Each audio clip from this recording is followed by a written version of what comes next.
Hello students, so today we will explore the chapter 9 hydrocarbon. This is the theory part 13 and we will cover NCERT section 9.4.3 and 9.4.5 in it. Now, this is our disclaimer. Today we are going to focus on what you will be able to do this in this lecture, okay? It is important to set clear goals so you know what to expect and what to pay attention to. Notice that we are connecting chemistry concepts to the physical properties. Let us start by looking at different ways to prepare alkynes. Alkynes are hydrocarbons that contain at least one triple bond between carbon atoms. We will discuss methods like elimination reactions and how changing reactants or conditions can affect the outcome. Pay attention to the steps and the role of each substances involved. After that, we will learn comparison in alkanes, alkenes and alkynes and aromatic hydrocarbon. We'll look at their physical properties like boiling point, solubility as well as their chemical reactivity. Notice how the type of bonding, single bond, double bond, triple or aromatic changes this molecule's behavior. This comparison will help you to understand why different hydrocarbons are used for different purposes. So, we were studying them one by one. We have already dealt with this alkanes and alkenes. Now, we will do the overall study for the chemical and physical properties of alkynes. Topics that we will be covering today according to the NCERT section 9.4.3 preparation of alkynes, then property of alkyne 9.4.5, 9.4.4. We will just sum this up with a short summary then after. Alkynes are hydrocarbons that contain at least one triple bond between carbon atom. Understanding how to prepare alkynes is very important because it helps us to see how chemical reaction can be used to build more complex molecules. We will focus on the main methods used in laboratory as well as industry. First, let us examine the industrial method, preparing alkynes from calcium carbide. In this process, calcium carbide reacts with water to produce ethine, which is the simplest alkyne. This reaction is important because it shows how chemical energy is converted and released, and it is used in welding due to the high temperature of the flame produced. Next, notice the second part, preparing alkynes from vicinal halides.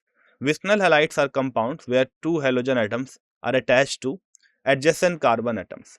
By removing these halogens, we can form a triple bond, creating an alkyne. This method highlights how changing the arrangement of atom can dramatically change a molecule's property. We will learn about these methods as we move further. Start by looking at one of the main industrial methods for producing ethine, also known as acetylene. This method uses calcium carbide and it is important because it relies on materials that are easy to find like limestone and coke. We will break down step by step to see how ethine is made on a large scale. First, notice that this method is one of the oldest and most significant ways to make ethine in industry. It has been used for a long time because it is reliable and efficient. Let's see why the choice of raw material is so important in this process. Here we see that limestone and coke are the main raw materials. Limestone is a common rock made mostly of calcium carbonate, and coke is a form of carbon derived from coal. Both are cheap and widely available, which makes this process practical for large-scale production. Step 1 involves heating limestone. When we heat calcium carbonate or CaCO3, it breaks down into quicklime, which is calcium oxide CaO and carbon dioxide CO2. This is a thermal decomposition reaction and it is the first step in preparing our starting material. So, the reaction is given here. It is calcium carbonate in the solid form is heated to give us calcium oxide in the solid form, also known as quicklime, plus carbon dioxide. Here calcium carbonate is the limestone, calcium oxide is the quicklime and CO2 is the carbon dioxide. Notice that heating causes the breakdown and the product are both useful in industry. Step 2 is about making calcium carbide. We take your quicklime from the previous step and heat it with coke, which is carbon. So this reaction forms calcium carbide and carbon monoxide gas. This step is crucial because calcium carbide is the direct precursor to ethine. The reaction here is given in the equation form. So CaO solid plus 3 moles of carbon in solid leads to CaCO2 solid, COO gaseous. So here your C, 3 moles of C is coke, CaC2 is calcium carbide, and COO is carbon monoxide. Notice that for every mole of quicklime we need 3 moles of carbon. If we increase the amount of carbon, we can produce more and more calcium carbide as long as we have enough quicklime. Finally, in step 3, we react our calcium carbide with water. This produces ethane gas C2H2 and calcium hydroxide CaOH whole twice. The reaction is CaC2 solid plus 2H2O leads to C2H2 and CaOH whole twice in the aqueous form. Ethane is the main product and calcium hydroxide is a byproduct. This step is exothermic, meaning it releases heat, and it is important to handle with care. Let us remember, ethane is used in welding and a starting material for many organic compounds. Now, let us look at another method of preparing hydrocarbon, especially from vicinal dihalides. So, vicinal dihalides are common compounds where two halogen atoms are attached to adjacent carbon atoms. This method is important in organic chemistry and helps us to understand how different chemical reaction can be used to create useful products. So, let us focus on the process called dehydrohalogenation. So, this means removing both a hydrogen atom and a halogen atom from neighboring carbon atom in a vicinal dihalide. For example, if we have CH2Cl, CH2Cl, we can use this reaction to produce a hydrocarbon. Notice this method is especially valuable in the laboratory for making certain types of hydrocarbons. It is important to highlight that this is a practical laboratory method. Chemists often use this approach because it gives a controlled way of producing specific hydrocarbon. So in the lab, dehydrohalogenation of vicinaldehyde is a reliable technique. Let us break down the process into two main steps. Understanding each step will help us see exactly how the transformation from a vicinaldehyde dihalide to a hydrocarbon happens. We will go through each step in detail. In the first elimination step, we treat the vicinal dihalide with a strong base, usually alcoholic potassium hydroxide or KOH. This base helps us to remove atoms from the molecule. For example, if we start with 1,2-dibromoethane, the KOH will help us remove a hydrogen atom from one carbon and a bromine atom from the neighboring carbon atom. The image here shows the chemical structure and the changes happening during the step. So, during this elimination, what is happening? A hydrogen atom is removed from one carbon and a halogen atom like bromine is removed from the adjacent carbon. This process is also known as elimination because two atoms are taken away from the molecule, leading to the formation of double bond. This is a key step in converting the starting material into new compound. Now, what we can tell this compound in a different way, we can call it as vinyl bromide because the bromine is attached to a doubly bonded carbon. This compound contains a carbon-carbon double bond, showing how the elimination process creates unsaturated hydrocarbon. Let us learn further about the mechanism. The second step. So the second step, which is again an elimination step, it focuses on the elimination of hydrogen and bromine from the vicinal bromide. But here we are taking a stronger base, which is sodamide, having the formula NaNH2. Notice in the diagram how the base helps us to remove another group from the molecule, setting up the stage for the reaction. Now, in this step, what is happening? A second molecule of hydrogen halide is eliminated from the compound. This means another hydrogen atom and a halogen atom are removed, which further increases the number of bonds between the carbon atom, creating a triple bond. Therefore, we can say that on reacting our vinyl bromide with a stronger base like soda-amide, we can get ethane. Okay. First, there was a double bond. Due to removal of hydrogen bromide, one more bond is formed as the triple bond. Got it? So just think about it. Why are we using a stronger base? Why? don't we use our previous alcoholic KOH? So it's a question for you. Now, moving on to the physical properties of hydrocarbon for alkynes. So physical properties are characteristics like state, color, odor, and melting or boiling point. So this helps us to understand how substances behave in different conditions.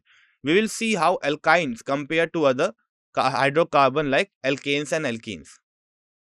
First, notice that alkynes show a similar trend in the physical properties as alkanes and alkenes. This means that as we move from one type of hydrocarbon to another, their basic physical behaviors, like whether they are gases, liquids, or solid, follow a predictable pattern. Keep in mind that these trends are important for understanding how these molecules interact in real world situations. Now, starting with the trend in physical state. The physical state refers to whether a substance is a gas, liquid, or solid at room temperature. For hydrocarbon, this state changes as the size of the molecule increases. We will break down which alkynes are gases, which are liquid, and which are solids. So, for example, the smallest alkynes, ethyne, propyne, and butane, are all gases at room temperature. This is because their molecules are small and have weaker forces holding them together, so they stay in the gas phase easily. Remember, smaller molecules usually have lower boiling points. As we move to larger alkynes, the next 8 members in this series are liquids, and even larger ones become solids. This happens because as the molecule gets bigger, the force between them gets stronger, making it harder for them to stay as gases. So, the physical state shifts from gas to liquid to solid as the molecule size increases. The main reason for this change in physical state, which we have predicted so far, is intermolecular interaction. Intermolecular interaction are the forces that hold the molecule together in a substance. The stronger this force is, the more likely the substance is to be liquid or solid at room temperature. Now, what are this specific intermolecular interaction? So they are known as van der Waals force. These are weak interactions that occur between all molecules because they are especially important in non-polar molecules like hydrocarbon, where they are the dominating one. So the physical state of alkynes is determined by the extent of this van der Waals force. Polarity refers to how the electric charge is distributed in a molecule. In hydrocarbon, this depends on the type of bond and the arrangement of atoms. Notice that the sp hybridized carbons in a triple bond are more electronegative than other carbons. This means they pull electrons closer, creating a weak dipole or a slight separation of charge along the carbon chain. This is different from alkanes and alkenes, which are mostly non-polar. Because of this difference in polarity, alkynes generally have higher melting and boiling points compared to alkenes and alkanes. The increased polarity means the molecules are attracted to each other more strongly, so it takes more energy to separate them. Now, as the molar mass of an alkyne increases, its melting point, boiling point, and density all go up. This is because larger molecules have more electrons, leading to stronger intermolecular forces. For example, butane have a higher boiling point than ethyne. Branching. So next part is branching. So if carbon chain is branched, the melting point and the boiling point decreases. Branching makes the molecule pack less tightly, so it is easier for them to separate. This is a general trend seen in all hydrocarbon. Now let us move on to color and odor. This property can help us identify different hydrocarbon in the lab or in the real world situations as well. Ethyne, also known as acetylene, has a faint sweet odor that can be detected if you are working with it. This is useful clue for recognizing its presence. Other alkynes and most simple hydrocarbon are both odorless and colorless. This means you can't rely on your senses to detect them. So always use proper safety precautions. Next, density and solubility. So this properties tells us how hydrocarbon interact with water and other solvents. Basically, alkynes are lighter than water, which means they will float if mixed. They are also immiscible in water, so they don't dissolve or mix with it. This is similar to how oil behaves in water. On the other hand, alkynes dissolve well in organic solvents like ether, carbon tetrachloride, and benzene. This is because like dissolves like, non-polar molecules dissolve best in non-polar solvents. So let us summarize. Alkynes are weakly polar, have higher melting and boiling point than alkanes and alkenes, and are generally colorless, odorless, lighter than water, and soluble in organic solvents. Now, let us look at the chemical properties of hydrocarbons, focusing on the acidic character of alkynes. Alkynes are a type of hydrocarbon with at least one triple bond between carbon atom. We will see why some alkynes can behave like weak acids, which is unusual for your hydrocarbons. Terminal alkynes are weakly acidic. sp hybridized carbon in the CH bond has 50% S character, making it highly electronegative. Carbon pulls the CH bond electrons closer, making H plus easier to lose. Now let us examine what is happening in detail. So the carbon is the carbon in the CH bond of terminal alkyne is sp hybridized, as I said, meaning its electrons are arranged with 50% S character. This makes the carbon more electronegative or better at attracting electrons compared to other type of bonds. Because the carbon is more electronegative, it will pull the electron in the CH bond closer to itself. This makes it easier for the hydrogen atom to leave as a proton or H plus ion. So the bond is more likely to break and release a hydrogen ion, which is what gives terminal alkynes their weak acidity. So here is a specific example of propyne, which is a terminal alkyne, means it contains a carbon-carbon triple bond at the end of the carbon chain with one of the triply bonded carbon also attached to the hydrogen atom. Now, this specific hydrogen known as the terminal alkyne hydrogen is weakly acidic due to the sp hybridization of the carbon atom. It is bonded to what makes your carbon more electronegative than sp2 or sp3 carbons. The image illustrates this by showing a partial positive charge on the terminal hydrogen and a partial negative charge delta minus on the adjacent triply bonded carbon, indicating the polarity of the CH bond. This polarity is crucial for reactions involving terminal alkynes, where the acidic hydrogen can be removed by a stronger base. Now, moving on further, what are the alkynes that can react with, what are the bases that our alkynes can react with? So let us look at alkynes react with stronger bases like sodium metal or soda amide. When an alkyne such as ethyne, also called as acetylene, reacts with these bases, it forms a compound called as acetylide. This reaction is possible because the hydrogen atom attached to the carbon in the triple bond is slightly acidic and can be removed by a strong base. So this is your equation. CH triple bond CH in the gaseous form is reacting with sodium in the solid form to give you monosodium acetylide plus half mole of hydrogen gas. Now let us see what will happen if we use excess sodium. The monosodium acetylide formed in the previous step can react with more sodium to produce disodium acetylide. This means both hydrogens attached to the carbon in the triple bond can be replaced by sodium atoms, showing the increased reactivity when more sodium is present.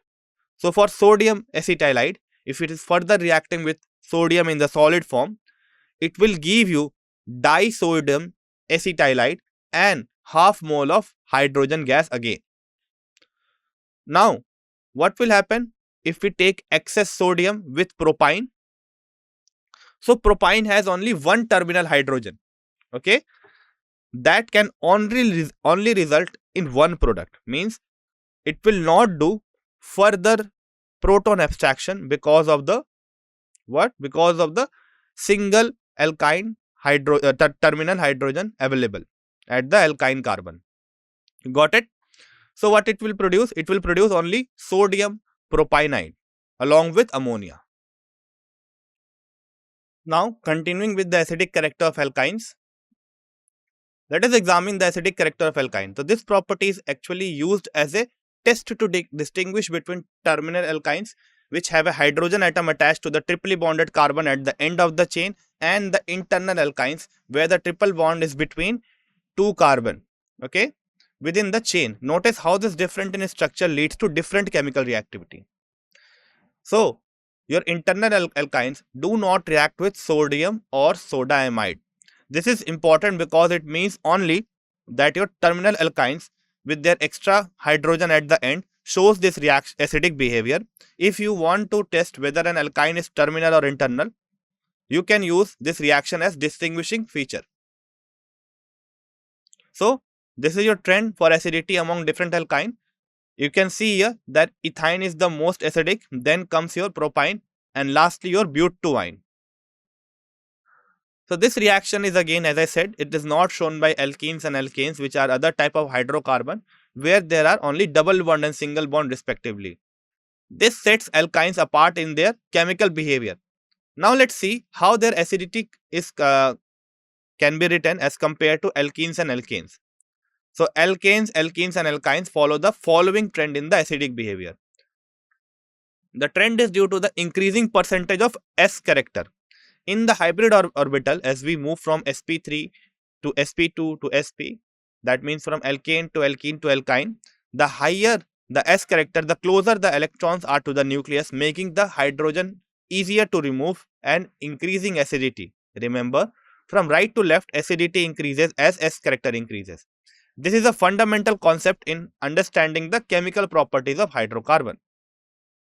Now, next, focusing on other chemical reactions of alkynes, which is addition reactions. So addition reactions are a key way that your unsaturated hydrocarbons like your alkyne react with other substances. We will see how this will change the structure of alkynes, making them a alkane or a alkene. Now, alkynes have a triple bond, we know that. So this means there is 1 sigma and 2 pi bond between the carbon atom. The presence of this pi bond make alkynes much more reactive than alkanes or alkenes, especially in addition reactions. Because of this reactivity, alkynes can undergo electrophilic addition reaction. In these reactions, an electrophile, something that seeks electrons, attacks the electron-rich triple bond, starting the reaction process. This is a fundamental way that new atoms or group can be added to your alkyne. Now, let us see what kind of molecules that can be added to alkynes. So, alkynes are unique because they can add 2 molecules of certain reactant, not just one, unlike the alkene. This is due to the presence of 2 bi bond in the triple bond, allowing for 2 separate addition steps.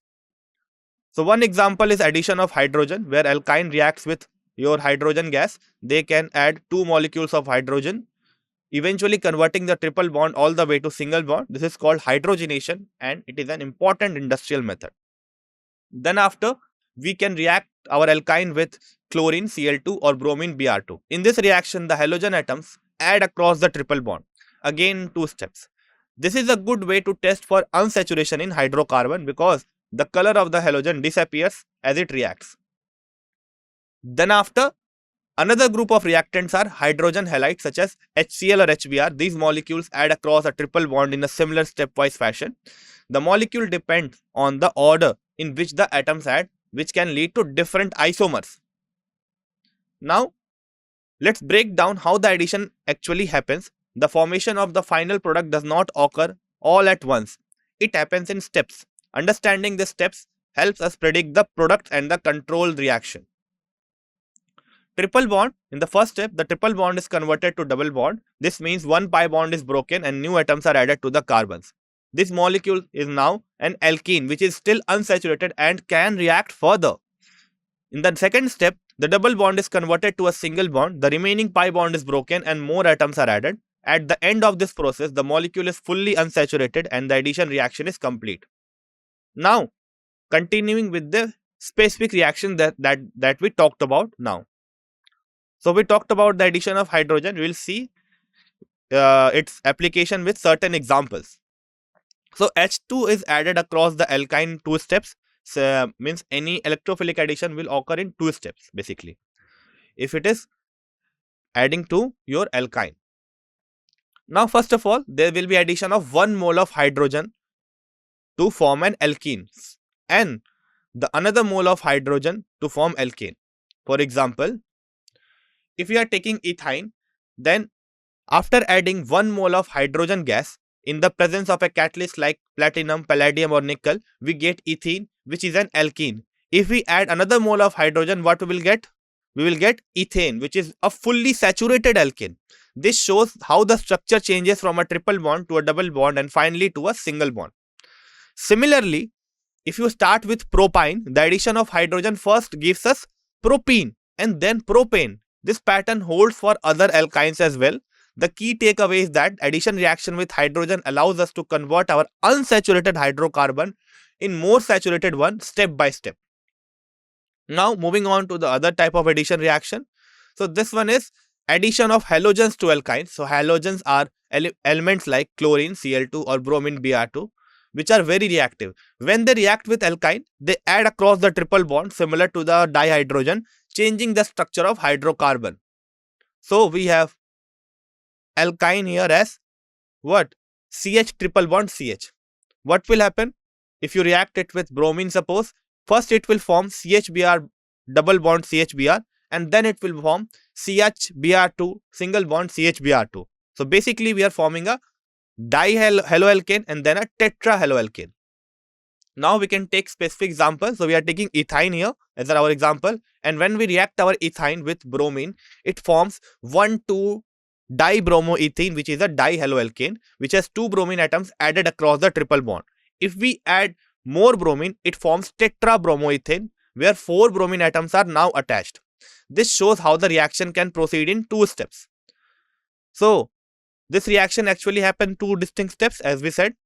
The first step is addition across the triple bond forming a dihaloalkane, which is 1,2-dibromoethane in the above example. The second step is addition of the Br2 again to 1,dibromoethane to form tetrabromoethane. Now we can take one more example of propyne. So if we take propyne and react it with a bromine, then in the first process, in the first addition process, we will get 1,2-dibromopropene, right? If we react another molecule, we will get 1,1,2,2-tetrabromopropane.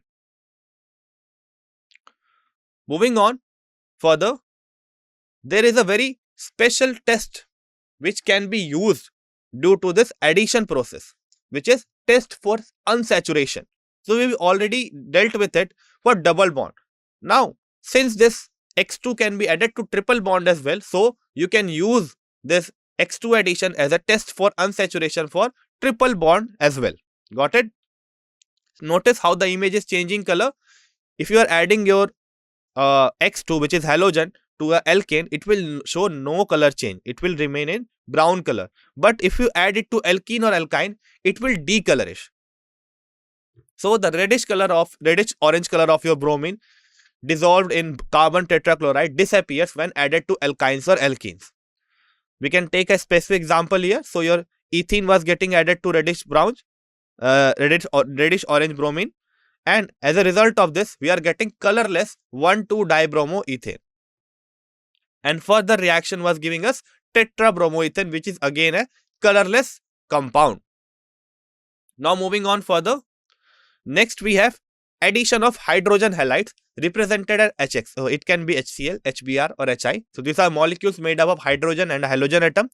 We will see how this react with alkynes, which are hydrocarbon containing at least one triple bond.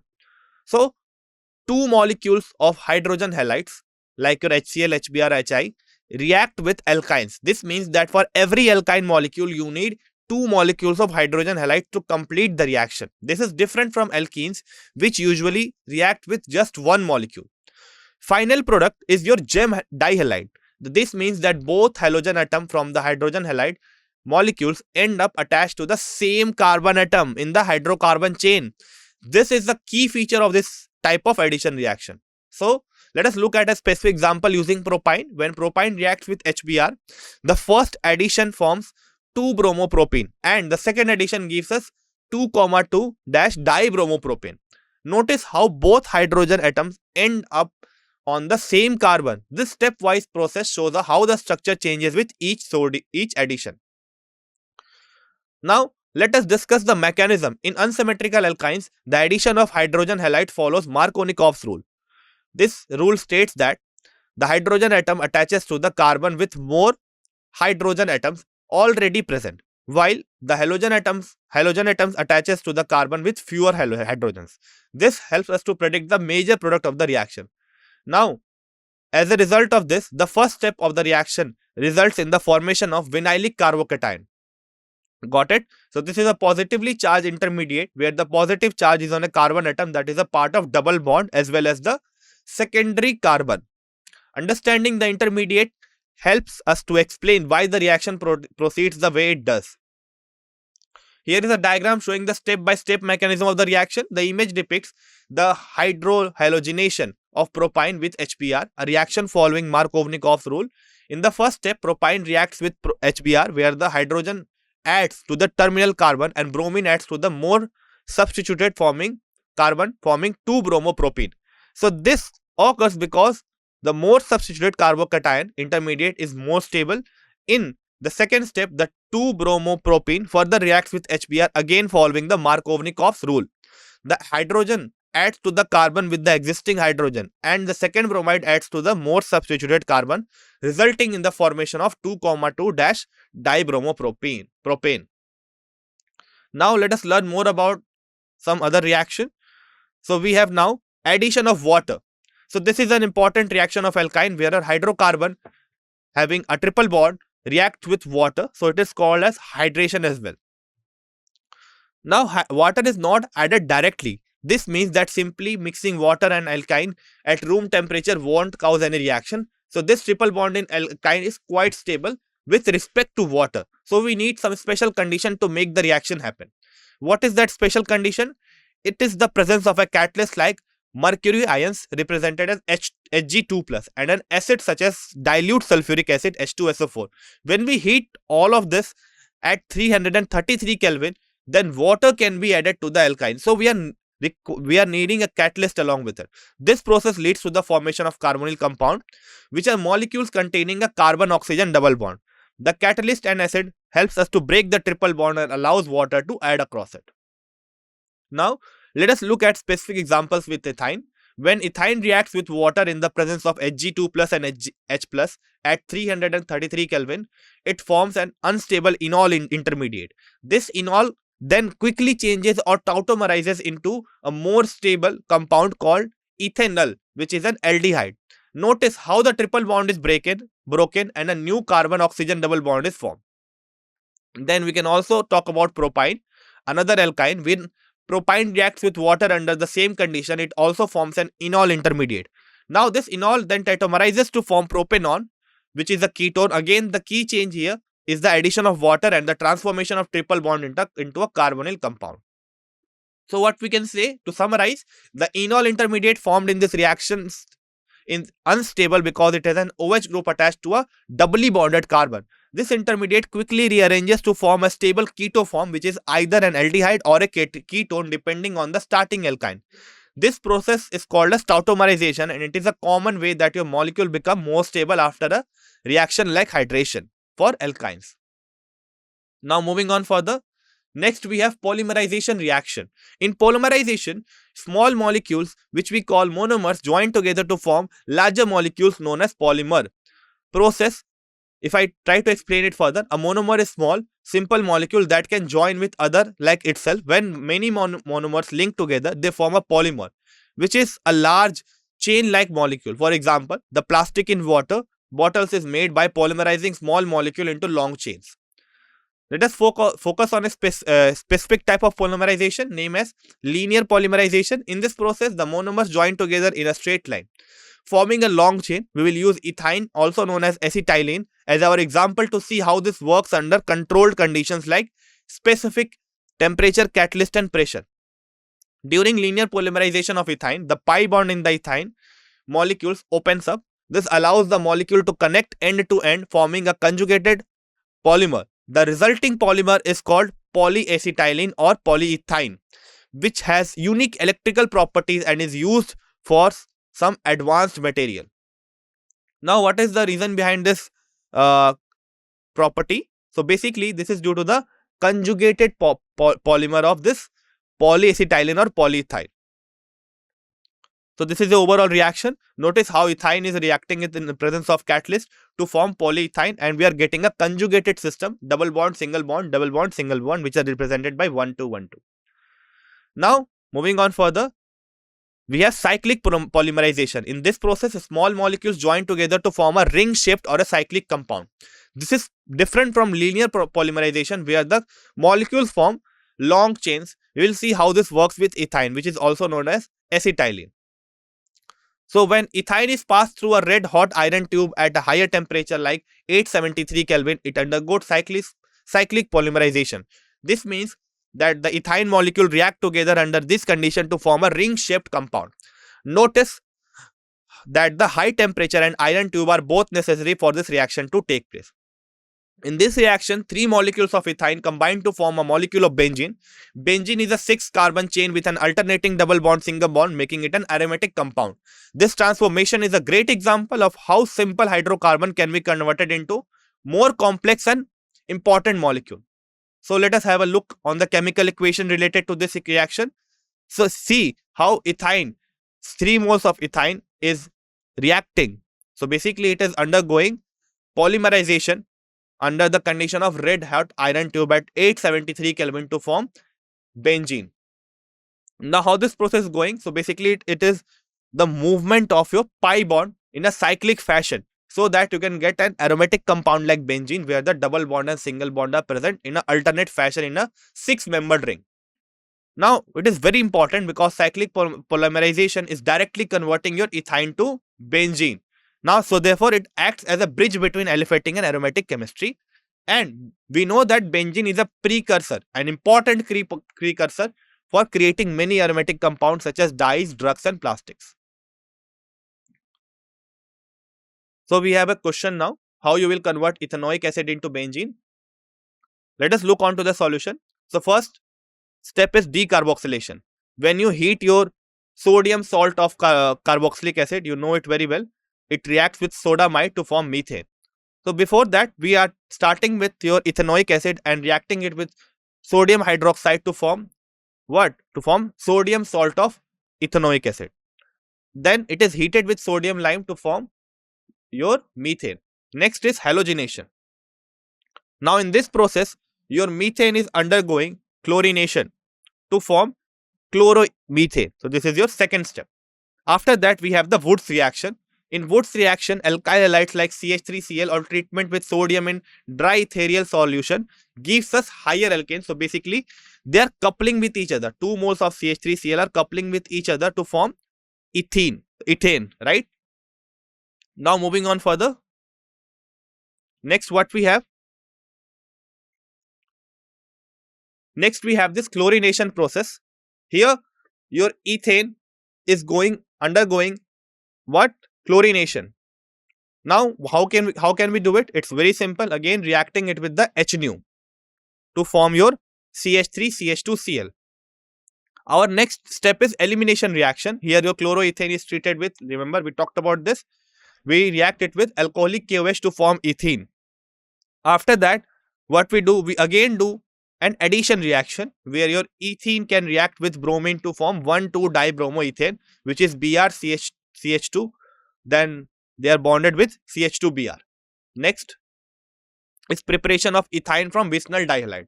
So we have seen this. If you want to convert your CH2Br, single bond CH2Br onto your what? Soda onto your ethine, what you will do? You will first react it with alcoholic KOH and then with NaNH2 to form your ethine. Lastly, we have this cyclic polymerization in which 3 molecules of ethine can polymerize under red hot iron tube at 873 Kelvin to form benzene, which is C6H6.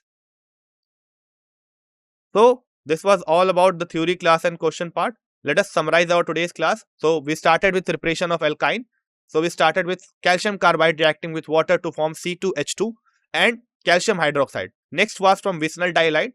It was of 2 steps. First is of elimination with KOH in the presence of alcohol to form your vicinal bromide from vicinal dihalide. Then the second step is again an elimination, but this time with soda amide. So your vinyl dibromide can undergo elimination to form your ethine. Then we talked about the physical properties. So physical properties are totally dependent on intermolecular interaction. So let us talk about polarity. Due to the presence of electronegative sp carbon, a weak dipole forms along the carbon chain. Then color and order. So they have again colorless and orderless, similar to your alkanes and alkenes. After that, what about density and solubility? So alkynes are lighter than water and immiscible in water due to their non-polar nature, but they are soluble in organic solvents. After that, we have chemical properties. So first we talked about the acidic character of alkynes, where it can react with sodium or soda amide to form acetylides. So here is the reaction of your further excess sodium. Okay, so it can further react with another mole of sodium to form disodium acetylide. Then what about your propine? So propine can only undergo one time removal of proton due to availability of only one hydrogen at the terminal carbon. Then we talked about addition reaction. So first was addition of your H2, then was of Cl2 and of HX. Each of this have gone through two steps. So first, your H2 is adding your ethine to form ethane in two steps. Then your Br2 is adding to your ethine to form tetrabromoethane, and your HX is adding on to your ethine in two steps to form a geminal dihalide. Then we have addition of water. So it cannot be done under simple condition. So we require some catalyst like Hg2 plus in the presence of H plus at higher temperature such as 333 Kelvin to form a enol. Now this enol is not stable, so it will tautomerize to form a keto form, which is ethanol in this phase. Lastly, we have this linear polymerization, where your ethine is being polymerized under your heat and catalyst condition to give a conjugated system. This conjugated system is very important because it allows your polyene to form electrical conductivity. This was all for today's class. Thank you for joining the session.